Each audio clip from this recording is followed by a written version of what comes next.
I don't remember my life in Somalia, but when I was 2 years old, I was born in 1988. When I was about 2 years old, the civil war happened in Somalia, and that my family fled from Somalia to refugee camps in Kenya.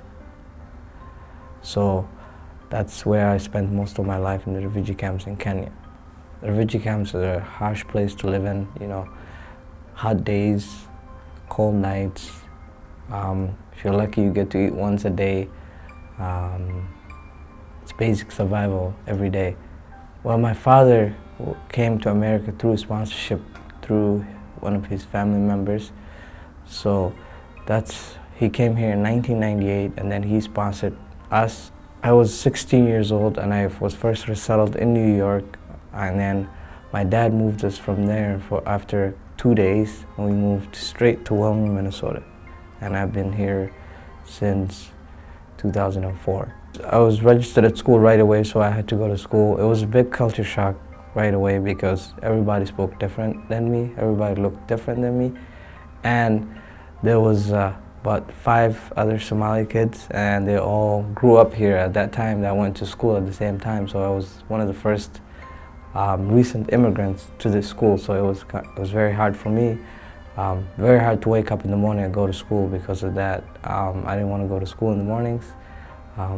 I was 16, don't have a lot of prior academic background, so kind of had to start from scratch. So that was very tough. I went to college in 2006. I graduated from St. Cloud State University in 2010. Got a job with Lutheran Social Services. I worked there for about a year as an immigration case manager, and got married in 2011, moved to Faribault for another job to work for Genio Turkey Store as a supervisor. Came back to Wilmer after a year later in 2012, moved to Wilmer with my wife.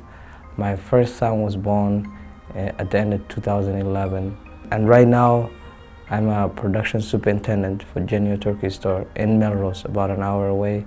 I work from 6 to 6. I manage about 380 people and 7 management personnel on a night shift for Genio.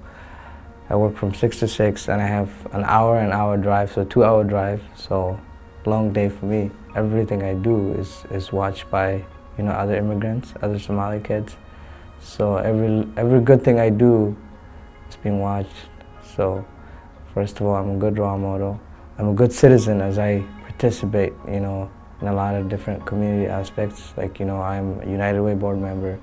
I'm always involved in the Somali community, whether it's at the mosque or helping new immigrants, whether it's applying for jobs or getting kids enrolled in school. And I have worked for the schools before, so I'm very involved in the community as well.